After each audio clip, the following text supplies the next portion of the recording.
NSK tech news Kannada YouTube ಚಾನಲ್ಗೆ ಸ್ವಾಗತ. ಇವತ್ತಿನ ಈ ವಿಡಿಯೋದಲ್ಲಿ ನಾವು ತಿಳಿಸಿಕೊಡುವ ಮಾಹಿತಿ ಏನೆಂದರೆ BMTC ಅಂದರೆ ಬೆಂಗಳೂರು ಮಹಾನಗರ ಸಾರಿಗೆ ಸಂಸ್ಥೆಯ ಒಂದು ಬಸ್ ಪಾಸ್ಗೆ ಅರ್ಜಿ ಸಲ್ಲಿಸಲು ಬೇಕಾಗುವ ದಾಖಲೆಗಳ ಕುರಿತು ತಿಳಿಸಿಕೊಡ್ತಾ ಇದ್ದೀನಿ, ಬನ್ನಿ ನೋಡಿ ವಿದ್ಯಾರ್ಥಿಗಳೇ. ಈ ಒಂದು BMTC ಬಸ್ ಪಾಸ್ ಅರ್ಜಿ ಸಲ್ಲಿಸಲು ವಿದ್ಯಾರ್ಥಿ ಆಧಾರ್ ಕಾರ್ಡ್ ಬೇಕು, ಶಾಲಾ ಮತ್ತು ಕಾಲೇಜು ಪ್ರಮಾಣಪತ್ರ ಅಂದರೆ ಅರ್ಜಿ ಫಾರ್ಮ್ ಬೇಕು, ಶಾಲಾ ಮತ್ತು ಕಾಲೇಜು ತುಂಬಿ ಕೊಟ್ಟಿರ್ತಕ್ಕಂಥ ಅರ್ಜಿ ಫಾರ್ಮು ಮತ್ತು ಶಾಲಾ ಕಾಲೇಜು ಶುಲ್ಕ ರಸೀದಿ ಅಂದರೆ ಪಿ ರಿಸಿಪ್ಟ್ ಬೇಕು. ಅದರ ಜೊತೆಗೆ ನಿಮ್ಮ ಶಾಲಾ ID ಕಾರ್ಡ್ ಕೂಡ ಬೇಕಾಗುತ್ತೆ. ಅದು ಹೇಗೆ ಅನ್ನೋದನ್ನು ತಿಳಿಸ್ಕೊಡ್ತೀನಿ, ಬನ್ನಿ ನೋಡಿ ವಿದ್ಯಾರ್ಥಿಗಳೇ. ಇದು BMTCಯ ಒಂದು student bus pass application form ಆಗಿರ್ತಕ್ಕಂಥದ್ದು. ಇದನ್ನು ನಿಮ್ಮ ಶಾಲಾ ಮತ್ತು ಕಾಲೇಜಿನಲ್ಲಿ ತುಂಬಿಸ್ಬೇಕಾಗುತ್ತೆ. ಇಲ್ಲಿದೆ ನೋಡಿ, ಇಂಗ್ಲೀಷ್ನಲ್ಲಿದೆ ಮತ್ತು ಕನ್ನಡದಲ್ಲಿ ಕೂಡ ಕೊಟ್ಟಿದ್ದಾರೆ. ಬೆಂಗಳೂರು ಮಹಾನಗರ ಸಾರಿಗೆ ಸಂಸ್ಥೆ ಅನುಬಂಧ 1 ವಿದ್ಯಾರ್ಥಿಯ ರಿಯಾಯಿತಿ ಬಸ್ ಪಾಸ್ ಅರ್ಜಿ. ವಿದ್ಯಾರ್ಥಿ ಹೆಸರು, SAT ಸಂಖ್ಯೆ, ಹುಟ್ಟಿದ ದಿನಾಂಕ, ಲಿಂಗ, ವರ್ಗ ಸಾಮಾನ್ಯ ಇತರೆ, ಪರಿಶಿಷ್ಟ ಜಾತಿ, ಪರಿಶಿಷ್ಟ ಪಂಗಡ, ಅಂಚೆ ವಿಳಾಸ, ಮನೆ ನಂಬರ್, ಬೀದಿ ಸ್ಥಳ, ಪಿನ್ ಕೋಡ್, ತಂದೆ ಹೆಸರು, ತಾಯಿ ಹೆಸರು, ದೂರವಾಣಿ ಸಂಖ್ಯೆ. ನೀವು ವಸತಿ ನಿಲಯದಲ್ಲಿ ವಾಸವಾಗಿದ್ದೀರಾ, ಹೌದು ಅಥವಾ ಇಲ್ಲ. ನೋಡಿ ವಿದ್ಯಾರ್ಥಿಗಳು, ಈ ಮಾಹಿತಿಯನ್ನು ಯಾಕೆ ಕೇಳ್ತಾರೆ ಅಂದರೆ, ನೀವು ವಸತಿ ನಿಲಯದಲ್ಲಿ ವಾಸವಾಗಿದ್ದೀರಾ ಅನ್ನೋ ಮಾಹಿತಿಯನ್ನು ಯಾಕೆ ಕೇಳ್ತಾರಪ್ಪ ಅಂದರೆ, ಒಂದು ವೇಳೆ ನೀವು ಹಾಸ್ಟೆಲಲ್ಲಿ ವಾಸವಾಗಿದ್ದರೆ ಅಂದ್ಕೊಳ್ಳಿ, ಆಗ ನಿಮ್ಮ ಆಧಾರ್ ಕಾರ್ಡ್, ಎಕ್ಸಾಂಪಲ್ ನೀವು ಒಬ್ಬ ಕೊಪ್ಪಳದ ವಿದ್ಯಾರ್ಥಿ ಬೆಂಗಳೂರಲ್ಲಿ ಓದ್ತಾ ಇದ್ದಾನೆ. ಆಗ ಆ ವಿದ್ಯಾರ್ಥಿ ಆಧಾರ್ ಕಾರ್ಡ್ ಕೊಪ್ಪಳದ್ದಿರುತ್ತೆ, ಬಟ್ ಅವರು ಹಾಸ್ಟೆಲಲ್ಲಿ ಇದ್ದುಕೊಂಡು ಅಲ್ಲೇ ಹತ್ತಿರದಲ್ಲಿ ಅಂದರೆ 20, 30 ಅಥವಾ 40 ಕಿಲೋಮೀಟರ್ ಅಂತರದಲ್ಲಿರುವ ಕಾಲೇಜಿಗೆ ಹೋಗೋಬರ ಮಾಡ್ತಾ ಇರ್ತಾರೆ, ಅಪ್ ಆ್ಯಂಡ್ ಡೌನ್. ಆಗ ನೀವು ಬಸ್ ಪಾಸ್ ಮಾಡಿಸ್ಬೇಕಾದ್ರೆ ನೀವು ಹಾಸ್ಟೆಲಲ್ಲಿ ಇದ್ದೀರಾ ಅಂತ ಇರೋರನ್ನ ಎಸ್ ಹಾಕ್ಸ್ಕೊಂಡು ಅಲ್ಲಿ ನಿಮ್ಮ ಒಂದು ಕಾಲೇಜು ಅಂದರೆ ಇಲ್ಲಿ ಎಸ್ ಅಂತ ಕ್ಲಿಕ್ ಮಾಡಿ ಕಾಲೇಜಿನಲ್ಲಿ ಮಾಹಿತಿ ಕೊಟ್ಟರೆ, ಆಗ ನೀವು BMTC ಅರ್ಜಿ ಫಾರ್ಮ್ ಆನ್ಲೈನ್ ಅಪ್ಲಿಕೇಶನ್ ಹಾಕುವಾಗ ಅಲ್ಲಿ ನಿಮಗೊಂದು ಫಾರ್ಮೆಟನ್ನು ಕೊಡ್ತಾರೆ. ಆ ಫಾರ್ಮೆಟನ್ನು ತುಂಬಿಕೊಟ್ರೆ ನಿಮಗೆ ಬಸ್ ಪಾಸನ್ನು ಕೊಡ್ತಾರೆ. ನೋಡಿ, ನೀವು ವಸತಿ ಸಹಿತ ಶಾಲೆಯಲ್ಲಿ ವಾಸವಾಗಿದ್ದೀರಾ, ಹೌದು ಅಥವಾ ಇಲ್ವೋ ಅಂದರೆ ವಸತಿ ಸಹಿತ ನೋಡಿ, ವಿತ್ ಅಲ್ಲೇ ಕಾಲೇಜ್ ಇರುತ್ತೆ, ಅಲ್ಲೇ ಹಾಸ್ಟೆಲ್ ಇರುತ್ತೆ, ಅಂಥದ್ದೇನು ವಾಸವಾಗಿದ್ದೀರಾ ಅಂದರೆ ಎಸ್ ಅಂತ ಕೊಡಬೇಕಾಗತ್ತೆ.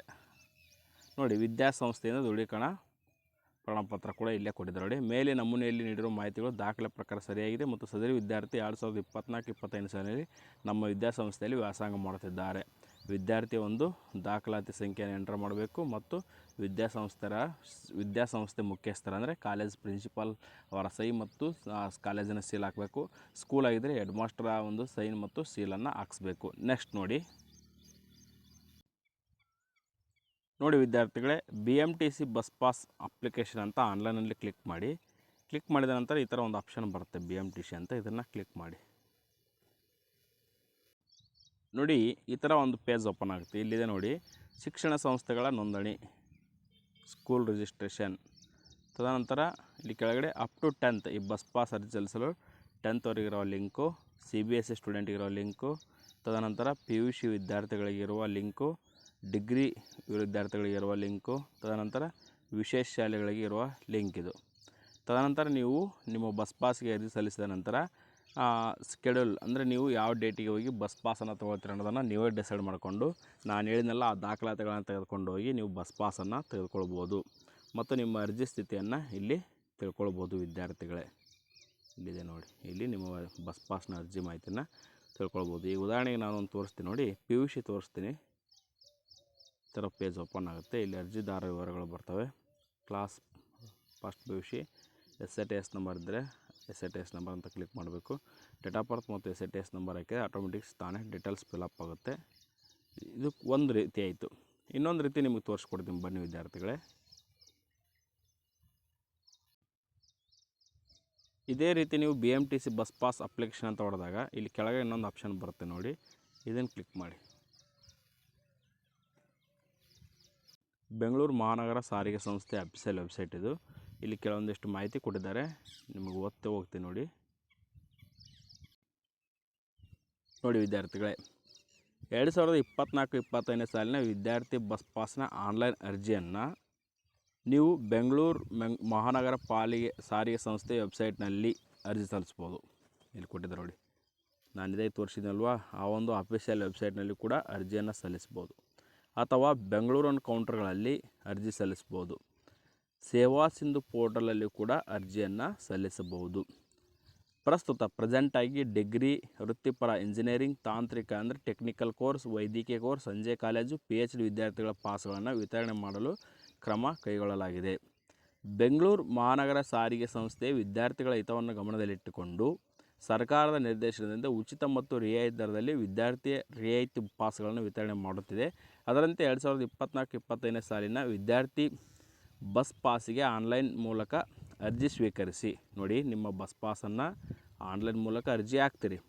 ಹಾಕಿದ ನಂತರ ಕಾಲೇಜು ವಿದ್ಯಾರ್ಥಿ ಪಾಸಿನ ಅರ್ಜಿಗಳನ್ನು ಸಂಬಂಧಿಸಿದ ಶಿಕ್ಷಣ ಸಂಸ್ಥೆಗಳು ಅನುಭವಿಸ್ಬೇಕು. ಅಂದರೆ ಈಗ ನೀವು ಬಸ್ ಪಾಸ್ ಅರ್ಜಿ ಹಾಕಿದ ನಂತರ ನಿಮ್ಮ ಕಾಲೇಜಿಗೆ ಹೋಗುತ್ತೆ. ಅದು ಆ ಕಾಲೇಜಿನವರು ಅದನ್ನ ಅಪ್ರೂವ್ ಕೊಡಬೇಕು. ಅಪ್ರೂವಲ್ ಕೊಟ್ಟ ನಂತರ ನೋಡಿ, ಅನುಮೋದಿಸಿದ ನಂತರ ವಿದ್ಯಾರ್ಥಿಗಳು ತಮ್ಮ ಅನುಕೂಲಕ್ಕೆ ತಕ್ಕಂತೆ ಪಾಸ್ ವಿತರಣೆ ಬೆಂಗಳೂರು ಕೇಂದ್ರ ದಿನಾಂಕ ನೀಡುವ ಸಮಯ. ನೋಡಿ, ನೀವು ಏನು ಮಾಡಬೇಕು, ನೀವೊಂದು ಬಸ್ ಪಾಸ್ಗೆ ಅರ್ಜಿ ಸಲ್ಲಿಸ್ತೀರಾ. ಸಲ್ಲಿಸಿದ ನಂತರ ನೀವೇ ಟೈಮ್ ಡಿಸೈಡ್ ಮಾಡ್ಕೊಳ್ಬೇಕು. ಇಂಥ ದಿನ ನಮಗೆ ಬಸ್ ಪಾಸ್ ಬೇಕು, ಅದನ್ನು ತೊಗೊಂಡ್ಕೊಂಡು ಬರೋಕ್ಕೆ ಟೈಮನ್ನು ಶೆಡ್ಯೂಲ್ ಮಾಡಿಕೊಂಡು ನೋಡಿ, ಬೆಂಗಳೂರು ಕೇಂದ್ರ ನೋಡಿ ಅನುಕೂಲಕ್ಕೆ ತಕ್ಕಂತೆ ಪಾಸ್ ವಿತರಣೆಯ ಬೆಂಗಳೂರು ಕೇಂದ್ರಕ್ಕೆ ದಿನಾಂಕ ಸಮಯವನ್ನು ನಿಗದಿಪಡಿಸುವುದು ಮತ್ತು ಪಾಸ್ ವಿತರಣೆ ಕೇಂದ್ರಕ್ಕೆ ಭೇಟಿ ನೀಡುವ ಸಂದರ್ಭದಲ್ಲಿ ಅಲ್ಲಿ ಏನು ಮಾಡಬೇಕಪ್ಪ ಅಂದರೆ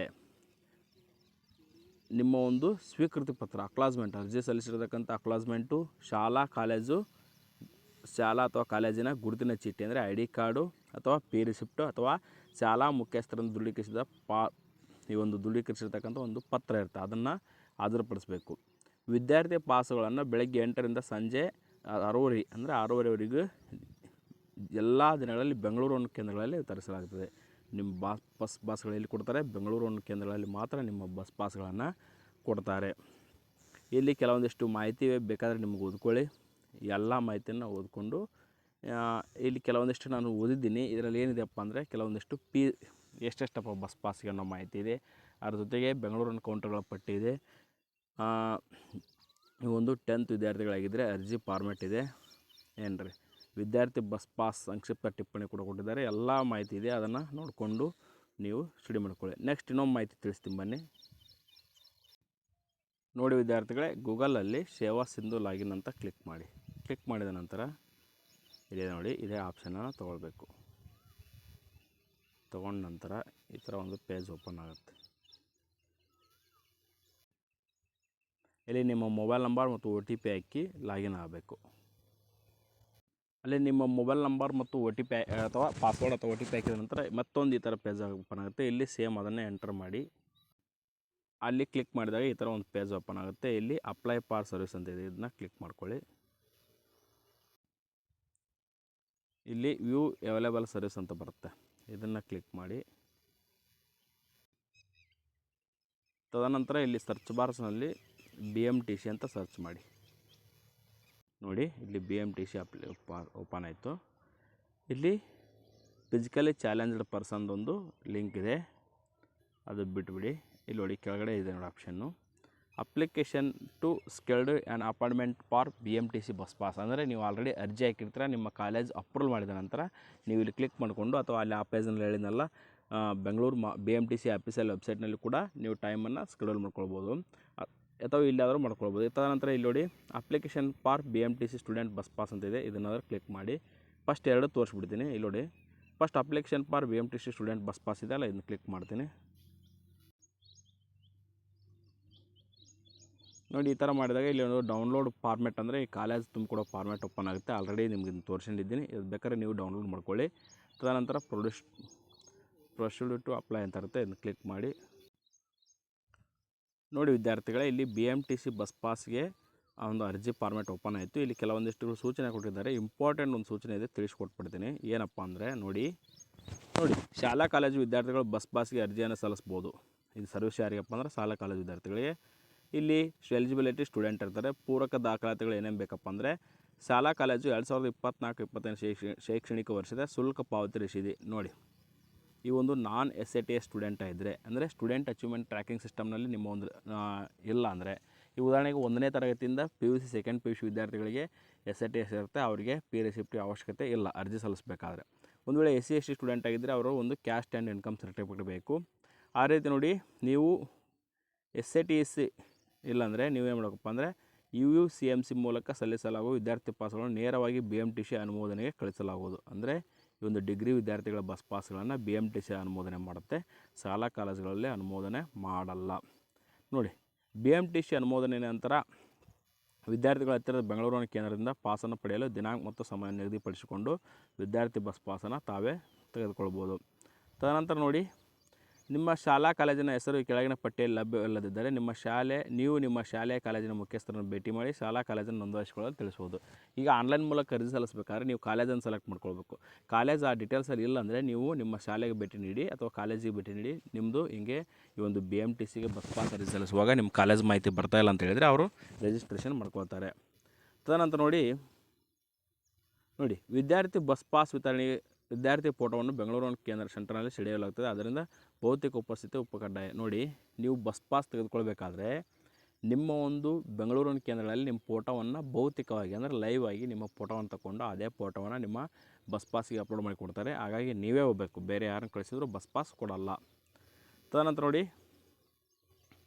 ವಿದ್ಯಾರ್ಥಿ ಪಾಸಿನ ಅರ್ಜಿ ಹಂತವಾರ ಮಾಹಿತಿಯನ್ನು ಅರ್ಜಿಯಲ್ಲಿ ನಮೂದಿಸಿದ ದೂರವಾಣಿ ಸಂಖ್ಯೆ ಮೆಸೇಜ್ ಅಂದರೆ ಯಾವ ಲೆವೆಲಲ್ಲಿ ಅಪ್ರೂವಲ್ ಆಗಿದೆ, ಏನು ಸ್ಟೇಟಸ್ ಇದೆ ಅನ್ನೋ ಮಾಹಿತಿಯನ್ನು ಅಪ್ಡೇಟ್ ಮಾಡ್ತಾ ಇರ್ತಾರೆ. ಇಲ್ಲಿ ಹೆಚ್ಚಿನ ಮಾಹಿತಿಗಾಗಿ ಕಾಂಟ್ಯಾಕ್ಟ್ ನಂಬರ್ ಇದ್ದಾವೆ, ನಂಬರ್ಗಳಿಗೆ ಕಾಂಟ್ಯಾಕ್ಟ್ ಮಾಡ್ಬೋದು. ತದನಂತರ ನೋಡಿ, ಇಲ್ಲಿ ಒಂದು P1 ಕೊಟ್ಟಿದ್ದಾರೆ. ನೋಡಿ, ಬೆಂಗಳೂರು ಕರ್ನಾಟಕವನ್ನು ಗ್ರಾಮವನ್ನು ಮೂಲಕ ವಿದ್ಯಾರ್ಥಿ ಬಸ್ಗೆ ಆನ್ಲೈನ್ ಮೂಲಕ ಅರ್ಜಿ ಸಲ್ಲಿಸುವಾಗ ಸೇವಾ ಶುಲ್ಕ 30 ರೂಪಾಯಿಯನ್ನು ವಿದ್ಯಾರ್ಥಿ ಪೋಷಕರು ನೇರವಾಗಿ ಆನ್ಲೈನ್ ಮೂಲಕ ವಿದ್ಯಾರ್ಥಿ ಪಾಸಿನ ಅರ್ಜಿ ಸಲ್ಲಿಸಿದಲ್ಲಿ ಸೇವಾ ಶುಲ್ಕ ಇರುವುದಿಲ್ಲ. ಅಂದರೆ ನೀವೊಂದು ಈಗ ನಾವೇನು ಲಿಂಕ್ ತೋರಿಸ್ತಾ ಇದ್ವಲ್ಲ, ಇಲ್ಲಿ ಅರ್ಜಿ ಸಲ್ಲಿಸಿದರೆ ಯಾವುದೇ ಸೇವಾ ಶುಲ್ಕ ಇಲ್ಲ. ಪೋಷಕರು ಅರ್ಜಿ ಸಲ್ಲಿಸಿದರೆ ಅಥವಾ ವಿದ್ಯಾರ್ಥಿ ಕೂಡ ಅರ್ಜಿಯನ್ನು ಸಲ್ಲಿಸಿದರೆ. ಆದರೆ ನೀವು ಗ್ರಾಮವನ್ನು ಕರ್ನಾಟಕವನ್ನು ಬೆಂಗಳೂರಿನಲ್ಲಿ ಅರ್ಜಿ ಹಾಕಿದರೆ 30 ರೂಪಾಯಿ ಕೊಡಬೇಕಾಗುತ್ತೆ. ನೋಡಿ, ಪಾಸನ್ನು ಪಡೆಯಲು ವಿದ್ಯಾರ್ಥಿಗಳು ಭಾವಚಿತ್ರವನ್ನು ಬೆಂಗಳೂರಿನ ಕೇಂದ್ರದಲ್ಲಿ ತೆಗೆಯೋದ್ರಿಂದ ವಿದ್ಯಾರ್ಥಿಗಳು ಖುದ್ದಾಗಿ ಹೋಗಬೇಕಾಗುತ್ತೆ. ಇದೇ ಹೇಳಿದ್ನಲ್ವಾ, ನಿಮ್ಮ ಫೋಟೋ ಬೆಂಗಳೂರಿನ ಕೇಂದ್ರದಲ್ಲಿ ತೆಗೆದುಕೊಡ್ತಾರೆ, ಹಾಗಾಗಿ ನೀವೇ ಡೈರೆಕ್ಟಾಗಿ ಹೋಗಬೇಕಾಗುತ್ತೆ. ಇಲ್ಲಿ ನೋಡಿ, ನಿಮ್ಮ ಸಿಟಿಜನ್ ಇದೆ, ಇಂಡಿಯನ್ ಅಂತ ಆಯ್ಕೆ ಮಾಡ್ಕೊಳ್ಳೋಣ. ಏನು ಬರುತ್ತೆ ನೋಡೋಣ. ಅರ್ಜಿ ಸಲ್ಲಿಸುವ ಮಾಹಿತಿ ಇದು ಸೆಲೆಕ್ಟ್ ಮಾಡ್ಕೊಳ್ತೀನಿ, ಇಂಡಿಯನ್ ಅಂತ. ನೋಡಿ, ಮಾಡಿದ ನಂತರ ನಿಮ್ಮ ಒಂದು ಆಧಾರ್ ದೃಢೀಕರಣ ಕೇಳುತ್ತೆ. ಆಧಾರ್ ದೃಢೀಕರಣ ಆದಮೇಲೆ ಆಟೋಮೆಟಿಕ್ಲಿ ನಿಮ್ಮ ಮಾಹಿತಿ ಬರುತ್ತೆ. ಇದೇ ರೀತಿ ನೀವು ಬಸ್ ಪಾಸ್ಗೆ ಅರ್ಜಿಯನ್ನು ಸಲ್ಲಿಸಿ. ಇಲ್ಲಿ ಕೆಲವೊಂದಿಷ್ಟು ಮಾಹಿತಿಯನ್ನು ತಿಳಿಸ್ಕೊಡ್ತೀನಿ, ಬನ್ನಿ ನೋಡಿ. ವಿದ್ಯಾರ್ಥಿಗಳೇ, ನಂಬರ್ 1, ನೀವು ವಿದ್ಯಾರ್ಥಿ ಬಸ್ ಪಾಸನ್ನು ನೀವೇ ಅರ್ಜಿ ಹಾಕಬೇಕಾದ್ರೆ ಅಥವಾ ಬೆಂಗಳೂರಿನ ಕೇಂದ್ರಗಳಲ್ಲಿ ಕೂಡ ಅರ್ಜಿ ಸಲ್ಲಿಸಬೇಕಾದ್ರೆ ಕಡ್ಡಾಯವಾಗಿ ನಿಮ್ಮ ಆಧಾರ್ ಕಾರ್ಡ್ಗೆ ಫೋನ್ ನಂಬರ್ ಲಿಂಕ್ ಇರಬೇಕು. ಆ ಫೋನ್ ನಂಬರ್ ಲೈವ್ ಆಗಿ ಆ್ಯಕ್ಟಿವ್ ಇರಬೇಕು. ಅಂದರೆ ಮಾತ್ರ ನೀವು ಅರ್ಜಿ ಸಲ್ಲಿಸೋಕ್ಕಾಗುತ್ತೆ. ಅದಕ್ಕೆ OTP ಬರುತ್ತೆ, ಆ OTPನ ಎಂಟರ್ ಮಾಡಿ ನೀವು ಅರ್ಜಿ ಸಲ್ಲಿಸಬೇಕು. ಹಾಗಾಗಿ ಕಡ್ಡಾಯವಾಗಿ ಎಲ್ಲರೂ ಕೂಡ ನಿಮ್ಮ ಆಧಾರ್ ಕಾರ್ಡ್ಗೆ ನಿಮ್ಮ ಅಥವಾ ಪೇರೆಂಟ್ಸ್ ಮೊಬೈಲ್ ನಂಬರ್ ಲಿಂಕ್ ಮಾಡಿಸಿ. ಅದು ಯಾವ ರೀತಿಯಪ್ಪ ಅಂದರೆ ನಿಮ್ಮ ಹತ್ತಿರದ ಬೆಂಗಳೂರಿನ ಕೇಂದ್ರ ಗ್ರಾಮವನ್ನು ಅಥವಾ ಕರ್ನಾಟಕ ಒಂದು ಕೇಂದ್ರಗಳಲ್ಲಿ ಮಾಡ್ತಾರೆ, ಅಥವಾ ನಿಮ್ಮ ಹತ್ತಿರದ ಒಂದು ಸರ್ಕಾರಿ ಸಂಸ್ಥೆಗಳಾದ ತಹಸೀಲ್ ಆಫೀಸ್ ಅಥವಾ ಈ ಒಂದು ನಾಡ ಕಚೇರಿಗಳಲ್ಲಿ ಕೂಡ ನೀವು ಈ ಒಂದು ಆಧಾರ್ ಕಾರ್ಡಿಗೆ ಫೋನ್ ನಂಬರನ್ನು ಲಿಂಕ್ ಮಾಡ್ಬೋದು. ನಂಬರ್ 2 ಏನಪ್ಪ ಅಂದರೆ, ನೀವೇ ಸ್ವತಃ ಆನ್ಲೈನ್ ಮೂಲಕ ಅರ್ಜಿ ಹಾಕಬೇಕಾದ್ರೆ ನಿಮ್ಮದು ಸೇವಾ ಸಿಂಧು ಅಕೌಂಟ್ನಲ್ಲಿ ಮೊದಲಿಗೆ ರಿಜಿಸ್ಟ್ರೇಷನ್ ಆಗಬೇಕು. ರಿಜಿಸ್ಟ್ರೇಷನ್ ಆದರೆ ಮಾತ್ರ ನೀವು ಆನ್ಲೈನ್ ಮೂಲಕ ಅರ್ಜಿ ಸಲ್ಲಿಸೋಕ್ಕೆ ಸಾಧ್ಯ. ನೀವು ರಿಜಿಸ್ಟ್ರೇಷನ್ ಇಲ್ಲದೆ ಡೈರೆಕ್ಟ್ ನಾನು ಲಾಗಿನ್ ಆಗ್ತೀನಿ ಅಂದರೆ ಯಾವುದೇ ಕಾರಣಕ್ಕೂ ಬರಲ್ಲ. ಹಾಗಾಗಿ ನಾನು ಬೆಸ್ಟ್ ಸಜೆಷನ್ ಕೊಡೋದೇನೆಂದರೆ, ಹತ್ತಿರದ ಬೆಂಗಳೂರಿನ ಕೇಂದ್ರಕ್ಕೆ ಹೋಗಿ ಆನ್ಲೈನ್ ಮೂಲಕ ಅರ್ಜಿಯನ್ನು ಸಲ್ಲಿಸಿ ಬಸ್ ಪಾಸನ್ನು ಪಡೆದುಕೊಳ್ಳೋದು ತುಂಬ ಉತ್ತಮ. ಇಲ್ಲ ನಮಗೆಲ್ಲ ಆಧಾರ್ ಕಾರ್ಡಿಗೆ ಫೋನ್ ನಂಬರ್ ಲಿಂಕ್ ಇದೆ, ಎಲ್ಲ ಓಕೆ ಇದೆ, ನಾವೇ ಸ್ವತಃ ಅರ್ಜಿಯನ್ನು ಹಾಕ್ತೀವಿ ಅಂದರೆ ಇಟ್ಸ್ ಓಕೆ, ಆನ್ಲೈನ್ ಮೂಲಕ ಅರ್ಜಿಯನ್ನು ಹಾಕ್ಬೋದು. ಇನ್ನೂ ಏನಾದರೂ ಡೌಟ್ಸ್ ಇದ್ದರೆ ಕಮೆಂಟ್ಸ್ ಮಾಡಿ, ಆ ಕುರಿತು ತಿಳಿಸ್ಕೊಡ್ತೀನಿ ಅಂತ ಹೇಳ್ತಾ thank you for watching this video.